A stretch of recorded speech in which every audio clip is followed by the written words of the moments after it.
Tá gravando? Tá gravando. Então, jamais, pessoal, pedir ao paciente que jamais falar termos técnicos na frente do paciente. Porque eu posso dizer assim, ó, o paciente está normocorado. Sim, é uma situação de normalidade. Mas para ele não vai entender. Ele pode pensar que ele está com alguma patologia. Então, não utilizar na frente do paciente termos técnicos. Sempre explicar para o paciente outra coisa importantíssima. Qualquer procedimento, por mais simples que seja, aferir uma pressão, aferir a temperatura, qualquer procedimento, você terá que dizer ao paciente que esse procedimento que você está fazendo com ele, certo? Então, vamos lá. Se não... Então, o exame geral vai incluir o quê? O que é que eu quero? Um geral. Eu não estou falando do específico, não, cardiológico, não, geral. A avaliação do estado geral do seu paciente, olhando ele sempre céfalo-caudal. Isso vocês vão começar a treinar com as pessoas na sua casa. Isso é um treino, vocês têm que treinar muito. E o melhor é que a gente primeiro não treine com pessoas doentes, certo? A gente tem que entender muito o que é o normal, porque fica mais fácil identificar uma alteração. Então, treine com as pessoas dentro da sua casa. Então, faça uma avaliação do estado geral desse seu paciente. Avaliação do nível de consciência, outra questão de questionamento, de se questionar e de se perguntar muito, é consciência do paciente. Preste atenção e anota aí essa informação. O que é que eu vou perguntar do nível de consciência do meu paciente? Se ele está consciente e orientado. Em quê? Porque existem várias situações. Então, o básico para um paciente estar consciente e orientado é no tempo e no espaço. Certo? Como assim, Júnior? Me explica melhor como é essa consciência no tempo e no espaço. Que é a consciência básica dele. Consciência no tempo. Você não vai perguntar para ele se ele sabe que dia da semana é hoje. Ó, a gente está num momento de pandemia que muitas vezes a gente fala, vixe, hoje é terça, hoje é quinta, não é verdade? Até normalmente, quando a gente está com a semana muito cheia, a gente às vezes não consegue dizer qual dia da semana, data então, nem pensar, né? Então, nível de consciência no tempo é ele saber se é manhã, se é tarde ou noite. Isso é o básico. Então, se eu perguntar, o senhor sabe se agora é manhã ou é tarde ou noite? Ele vai dizer que agora é manhã. Então, ele tem nível de consciência no tempo adequado. E no espaço, é saber onde é que ele está. É o básico. O senhor sabe onde é que o senhor está? Ele vai dizer, sei, estou no hospital. Não, estou na minha casa. Então, ele tem consciência no tempo e no espaço. E tem as alterações, que a gente vai ver daqui para frente. Mas esse é um nível de consciência básica. Consciente e orientado, vocês vão ter que escrever isso, tá? Copiem isso aí, coloquem. Oi, pode falar. Tem uma menina que disse que não está conseguindo entrar, não. Ela não pegou, não, o endereço que eu botei, o último, não? Ela disse que está tentando, mas não está conseguindo, não. Espera aí, vou parar aqui, deixa eu ver. Mas eu mandei o endereço lá para o WhatsApp. Vê se ela consegue entrar nesse endereço aqui. Ela já entrou, mas não conseguiu voltar. Mas é porque aí não é nosso. Dá uma olhadinha, vê se ela consegue novamente, ou entra com o código da turma, porque assim, tá no endereço certo. Eu entrei novamente, vocês viram que eu saí e entrei até justamente para testar. Deve ser algum problema, manda ele entrar em outro, no Word ou no Firefox, tenta mudar onde é que entra, certo? Vamos lá?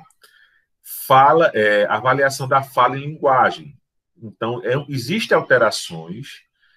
Por exemplo, um paciente que sofreu um acidente vascular cerebral e lesionou uma parte do cérebro responsável pela fala, ele vai ter uma alteração da fala e da linguagem. Pessoas nascem também com alguns problemas de fala e linguagem. Tem nome para isso. E a gente, a partir de hoje, vai começar a identificar quais são essas alterações. Pessoas que fazem utilização de algum tipo de medicamento que altera seu nível de consciência, também altera a fala e a linguagem desse paciente. Vamos avaliar também a avaliação do estado de hidratação do seu paciente. saber quando é que um paciente está hidratado, quando está desidratado. Ô, Eu Júnior, sempre... Oi, fala. o paciente, quando ele está desidratado, Hum. você só consegue ver quando você vai fazer a punção, que tipo a veia estoura, ou tem outros tipos de formas para ver, para saber? A gente vai... pronto, são 3 que a gente faz. Três exames que a gente faz. A gente vai olhar a esclerótica. Se você olhar, por exemplo, por isso que eu digo, olhe agora, vocês vão começar a fazer isso com o pessoal da sua casa, tá? É treino de observar. Olha a esclerótica das pessoas de sua casa. Ela é úmida, tanto é que ela é brilhosa. No paciente desidratado, um adulto, ela não vai estar úmida, ela vai estar opaca. A língua, nossa língua, ela é úmida. No paciente desidratado, ela é ressecada. E a outra bem básica, por que eu estou dizendo isso? Porque em paciente idoso, para saber se está hidratado ou desidratado, eu vou fazer justamente o olho e a língua. Porque tem um terceiro exame que a gente faz, que é a prega. A gente aperta o braço e solta. Rapidamente, eu fiz a prega. Quando eu solto, o braço voltou para a posição normal. Então, eu não estou desidratado. Numa pessoa, num adulto desidratado, quando eu fizer a prega e soltar, ela volta lentamente. Então, é outro sinal de desidratação. Em crianças menores de 1 ano. Por que eu falo isso? Porque a desidratação, gente, ela é mais grave justamente nos extremos. Pessoas acima de 65 anos e crianças menores de 1 ano. Se você estiver no hospital, trabalhando na emergência, e chegar um paciente desidratado nesses 2 extremos, é sinal de gravidade. É um paciente que merece ter cuidado. Vamos falar como é que a gente vai mensurar a altura, peso e circunferência abdominal. É interessante também vocês terem uma trena, certo? A avaliação do estado nutricional, aí a gente tem uma tabela que a gente faz essa avaliação do estado nutricional. Vocês devem conhecer, por exemplo, o IMC, que é o mais utilizado, e a gente tem como fazer essa avaliação do estado nutricional do paciente, fazendo a utilização do IMC, tá? Lá na frente a gente vai ver isso aqui. Desenvolvimento físico, fáceis, certo? Tem muita patologia, características delas que a face do paciente ela se modifica, dependendo da patologia. Não vamos ver todas. Quais que a gente vai ver? As mais comuns na nossa região. Essa a gente vai ver. E a gente vai ver as atitudes do paciente enquanto ele decúbito, preferido no leito, certo? Então, mucosas, a gente vai avaliar o exame da pele, a sua musculatura, os movimentos involuntários, tem patologias que levam o paciente a ter movimentos involuntários, os efizemas subcutâneos, os exames de linfonódulos, veias superficiais e circulação colateral. Em casa, treino, preste atenção, fazer a palpação na região submandibular, de presença de linfonodos com os 2 dedos digitais, nas suas digitais, identificar a presença de linfonodos. Muito provavelmente, você não vai identificar, você vai pegar aqui nas pessoas de sua casa, faz de frente para ela, e apalpa com esses 2 dedos, de frente para ela, e faz a palpação para identificar linfonodos. Muito provavelmente você não vai identificar, e é isso que a gente quer. Como eu falei para vocês, vamos trabalhar primeiro o normal, para depois trabalhar o anormal, certo? Então, treine em casa a palpação de linfonodos. Veias superficiais e circulações colaterais, a gente vai ver daqui para frente, né? Vamos identificar quando o paciente tem um edema, certo? A temperatura corporal. Júnior, a temperatura corporal sofre variação de acordo com o dia? Sofre. A gente vai ver isso, que a temperatura logo de manhã ela é um pouco mais baixa, no decorrer do dia ela sobe, tem seu pico, terminando o dia ela vai descendo até voltar àquela temperatura de manhã, né? O biotipo, o tipo morfológico, então tem patologias que a gente vai ver aí que tem os biotipos diferentes. E a questão da marcha. O que é a marcha? É justamente se ele consegue andar normal, se tem alguma alteração de marcha. Ocorre muito paciente com acidente vascular cerebral. Em crianças que tiveram trabalho de parto demorado e sofreram algum tipo de hipóxia. O que é hipóxia? É diminuição da quantidade de oxigênio no sangue, certo? Então, faltou oxigênio no cérebro durante o trabalho de parto da criança. Então, é muito comum, eu vejo muito, gente. Isso aí é como é uma observação. Crianças andando com alguma dificuldade e que passam despercebido. Então, aí eu pergunto, nasceu de parto normal? Ele nasceu, mas não foi identificado na hora. E tem jeito de resolver isso, né? Principalmente quanto mais novo quanto mais novo é o problema neurológico, mais fácil tem de correção na criança, né? Vamos fazer também as avaliações subjetivas, o estado geral bom. Eu não gosto dessa palavra bom, porém, na literatura você vai encontrar bom. Porque, por exemplo, se eu colocar numa evolução, no exame clínico do meu paciente, ele internado no hospital, estado geral bom, e porventura, porque eu, nesse momento, estou com estado geral bom, mas eu posso vir a falecer, algum erro teve. Então, eu acho que evita muito problema para a gente, assim, de imperícia e imprudência, né?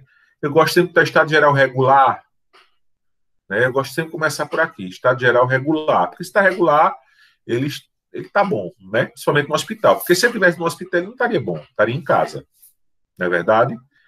Estado geral ruim, e eu colocaria mais outro aí, eu queria que vocês adicionassem, por gentileza, aí. Então, eu tenho o estado geral regular, estado geral ruim, e tem o estado geral ruim ou comprometido, certo? Isso aqui seria ruim ou comprometido. O que é o estado geral comprometido? É aquele paciente que a gente sabe que ele pode estabilizar aquela patologia, porém, ele não regressa ao estado normal, ao estado que era antes de estar doente. Então, tem pacientes, por exemplo, com insuficiência cardíaca, que tem que conviver com isso, é uma doença crônica, tem que conviver com aquela doença, eu consigo estancar, paralisar a progressão da doença. Porém, eu não consigo voltar ao estado de normalidade que ele tinha antes. Então, isso aí se chama estado geral ruim ou comprometido. E tem o estado de coma, né? Um traumatismo craniano, um acidente AVC hemorrágico, que o paciente está em coma, que aí o estado geral dele é grave. E o estado geral grave, ele pode melhorar, ou pode voltar ao estado de normalidade, ou pode vir a falecer. Então, a gente vai fazer algumas avaliações básicas de neurologia, tá? É o básico. É só para identificar que ele tem alguma alteração neurológica. Aqui ninguém vai ser neurologista, quem quiser tem especialização, residência em neurologia, certo? E a gente vai fazer uma avaliação psiquiátrica básica, para identificar alguma alteração psiquiátrica, ou encaminha para o psiquiatra ou psicólogo, tá? Então, quanto ao nível de consciência, é comprometido de modo pouco intenso, né? Mas sim, aí ele fala aqui, o que é vamos lá, as alterações do nível de consciência, certo? Então, ele fala aqui as definições. Obnubilação. O que é isso? É quando o nível de consciência é comprometido de modo pouco intenso, mas seu estado de alerta é moderadamente comprometido, chama-se obnubilação ou obnubilado. Me dá um exemplo, Júnior, disso aqui. Um paciente levemente alcoolizado é um paciente obnubilado. Por quê? Porque ele tem consciência, ela é comprometida de modo pouco intenso, lógico, né? O paciente alcoolizado tem isso. Mas seu estado de alerta é moderadamente comprometido, característica de um paciente alcoolizado. Paciente com sonolência. Quando é que eu sei que o meu paciente está com sonolência? O paciente é facilmente despertado, responde mais ou menos apropriadamente e volta logo a dormir. Como nessa quarentena, vocês passaram por esse momento de sonolência? Quantas pessoas tentaram lhe acordar? Vocês abriram os olhos, olharam para a pessoa e voltaram a dormir. Isso é característica de um estado de sonolência. Então, eu vou chamar o meu paciente pelo nome dele, ele vai acordar, vai olhar para mim e vai voltar a dormir. Então, esse meu paciente está sonolento. Entenderam, pessoal? Qualquer dúvida, pergunta que a gente tira as dúvidas. Confusão mental. Quando é que meu paciente está em confusão mental? É a perda da atenção. O pensamento não é claro, as respostas são lentas e não há percepção normal do ponto de vista temporo-espacial. Lembra que eu falei do tempo e espaço? Então, quando meu paciente não está consciente no tempo e no espaço, não sabe onde ele está, não sabe se é de manhã, se é de tarde ou de noite, ele está no estado de confusão mental, certo? Podendo surgir, então, em casos mais graves ou mais avançados, alucinações, ilusão e agitação. Ele não sabe onde ele está, ele não sabe em qual momento do dia ele está, e ele está muito agitado. Então, meu paciente está no estado de confusão mental. O estado de torpor ou estupor é uma alteração da consciência, é mais pronunciada, mas o paciente ainda é despertado por estímulo mais forte. Tiver movimentos espontâneos e não abrir os olhos. Então, o estado de torpor é o seguinte: eu tento acordar ele, ele responde, né? A alteração da consciência é mais pronunciada, mas o paciente é ainda despertado. Então, ele se mexe, quando eu recebo um estímulo, ele recebe um estímulo mais forte, ele vai se movimentar pelo estímulo, porém, ele não consegue abrir os olhos. Fulano, acorda! Fulano, ele vai, se mexe de um lado, se mexe do outro, porém, ele não consegue abrir os olhos. Esse estado do paciente, imagina esse paciente que eu estou dizendo, tá, gente? Quando a gente começa a imaginar o paciente que a gente está estudando, a aprendizagem é maior, certo? É mais rápida. Então, quando você imagina esse paciente nessa situação, ele está no estado de torpor ou considerado, ou também pode ser dito estupor. E tem o estado mais grave do nosso paciente, que é o paciente em coma. Quando o paciente está em coma, Júnior, é quando o paciente não desperta com estímulos fortes, seja estímulos dolorosos, seja estímulos verbais, auditivos, tá? Então, existem estímulos que eu faço, por exemplo, na planta do pé dele eu passo a caneta e ele não tem um estímulo. Existe estímulo com a mão aqui no esternal, que se você fizer assim, no seu externo aqui, apertar bem forte, dói. Então, numa pessoa que está em coma, você aperta aqui, ele não consegue se mexer. Então, estímulo doloroso, como eu dizer assim, com intensidade maior, estímulo sonoro com intensidade maior, e ele não desperta, é característica de um paciente em coma. Pode ser um coma alcoólico, pode ser um coma por traumatismo, um coma transitório, mas ele, naquele momento que eu realizei todos os estímulos, ele não me responde. Ó. O paciente não desperta com estímulos fortes e está sem movimento espontâneo. Certo? O que é o movimento espontâneo? Quando você faz uma compressão de força aqui no esternal dele, ele com a mão dele ele vai tentar tirar. É um estímulo de defesa. Então, mesmo você fazendo isso, ele não consegue levar a mão, então ele não tem movimento espontâneo para retirar aquele movimento. Eu chamo assim, a gente chama movimento de defesa, quer dizer, ele vai tentar se afastar daquele que está causando a dor. Quando ele não consegue fazer isso, ele pode mexer um braço, mas para um lado, para o outro, mas a gente considera coma, tá? Porque ele não está tirando o estímulo de defesa dele. E aí, gente, existe uma nova tabela, eu acho que não sei se vocês já ouviram falar, que é a escala de coma de Glasgow, tá? Então, se meu paciente não tem estímulo, ele não tem estímulo, quando eu faço estímulo nele, doloroso ou auditivo, eu vou classificar o coma desse meu paciente. Então, tem o coma ou trauma leve, o trauma moderado e o trauma grave, porque cada um desse trauma me dá uma ideia de como eu vou prestar assistência de enfermagem nele.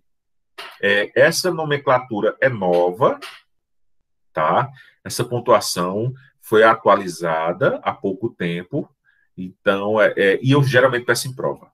Estou logo dizendo a vocês, pode estudar isso aqui, memorizar. Eu sempre digo o seguinte, faça a memorização imaginando o paciente. Então, como é isso, Júnior? eu vou fazer uma pontuação aqui, somar a pontuação. Dependendo da pontuação, eu vou avaliar se o meu paciente está em trauma leve, se ele está em trauma moderado ou se ele está em trauma grave. Como é que eu faço essa avaliação? Então, são 3 coisas que eu vou avaliar no meu paciente. São essas 3 coisas aqui que vocês estão vendo. Abertura dos olhos, se ele tem alguma resposta verbal e se ele responde se ele tem algum estímulo motor, certo? Então, vamos lá.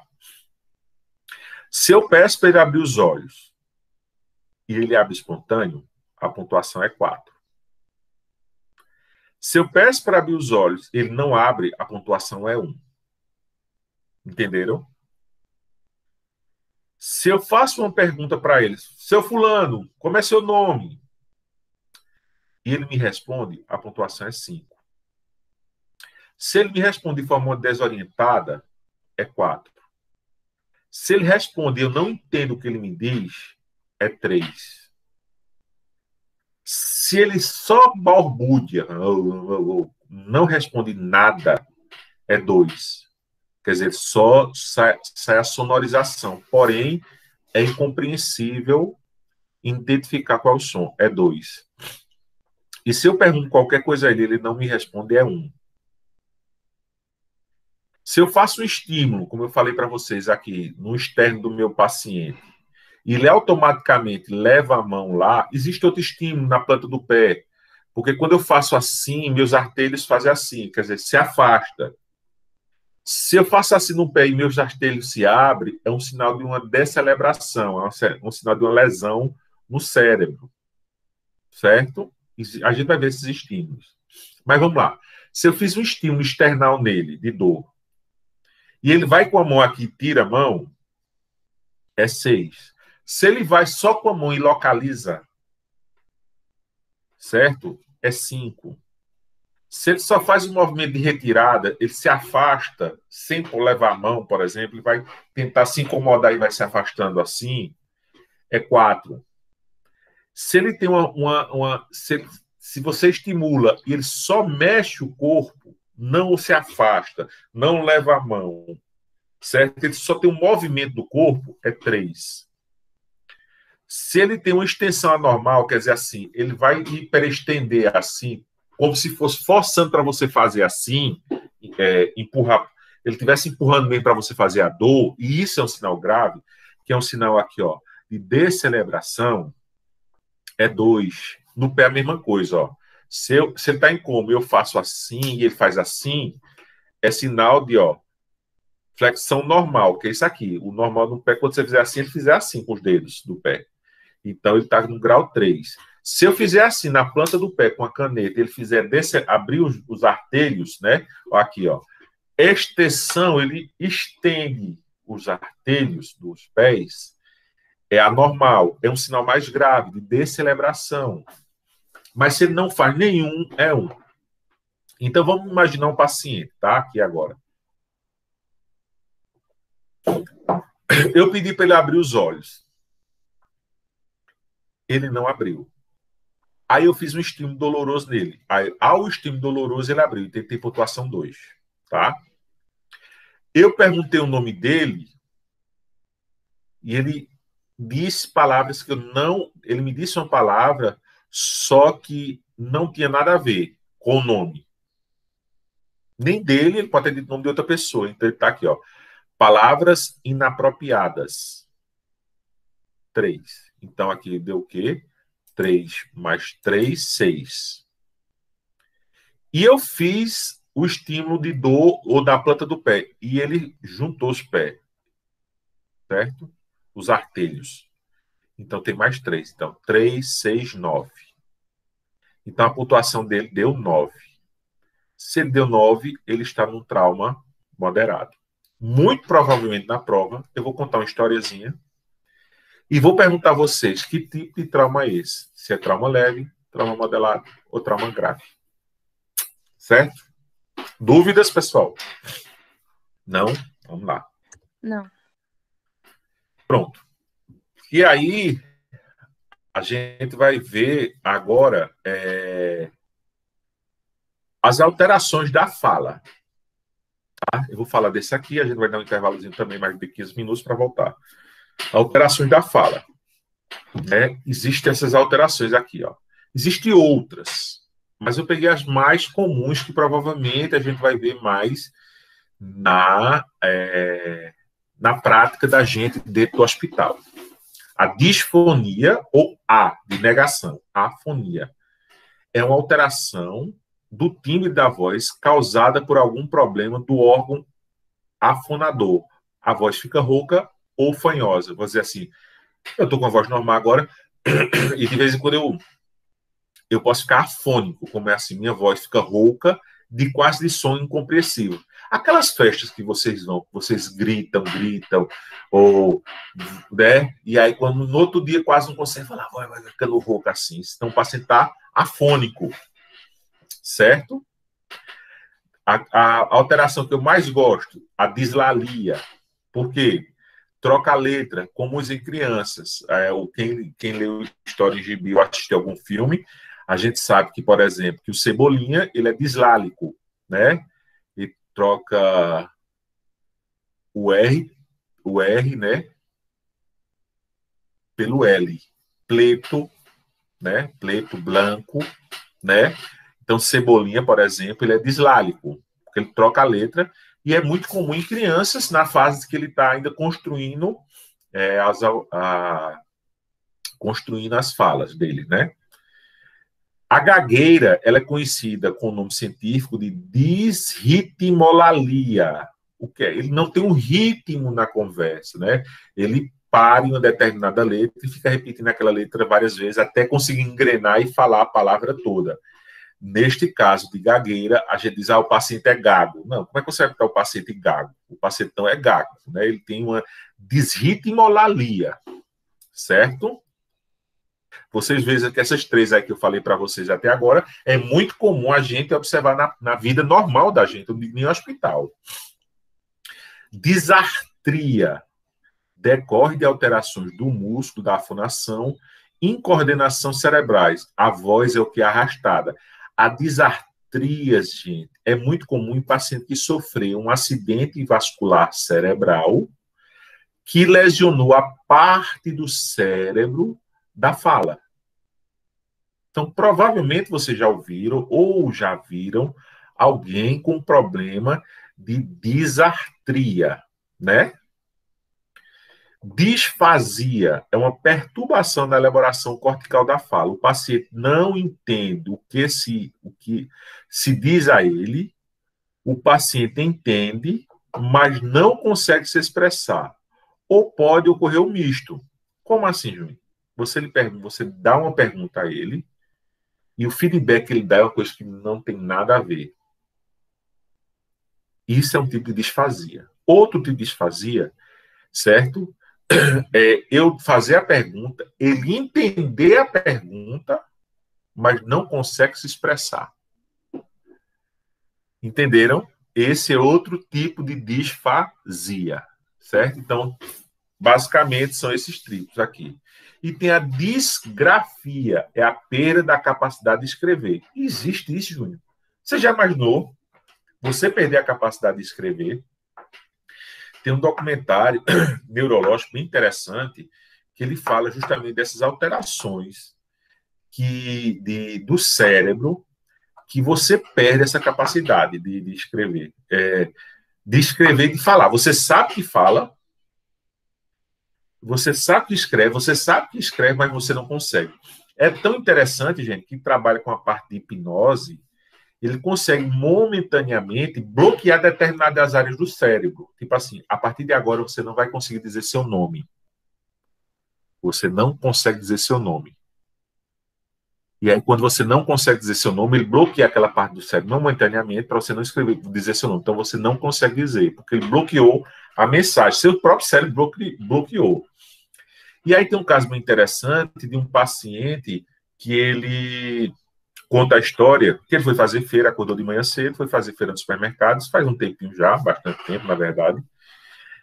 E ele passou a feira no supermercado, o valor foi dado X, ele foi passar um cheque, era no tempo de cheque. Na hora que ele foi escrever o cheque, ele sabia que sabia escrever, mas ele não conseguiu escrever o cheque. E o cheque chamaram, ele ficou desesperado. Porque como é que você consegue, sabe que sabe escrever uma coisa e não consegue escrever? Então ele ficou altamente desesperado. E aí foi fazer uma pesquisa, enfim, descobriu que naquela manhã ele teve um acidente vascular cerebral isquêmico, quer dizer, faltou sangue, em a área do cérebro responsável pela escrita. E aí ele apresentou um quadro de disgrafia, quer dizer, é a perda da capacidade de escrever. Beleza, pessoal, vamos dar um intervalozinho aqui de mais... interromper, a gravação será salva no Google Drive,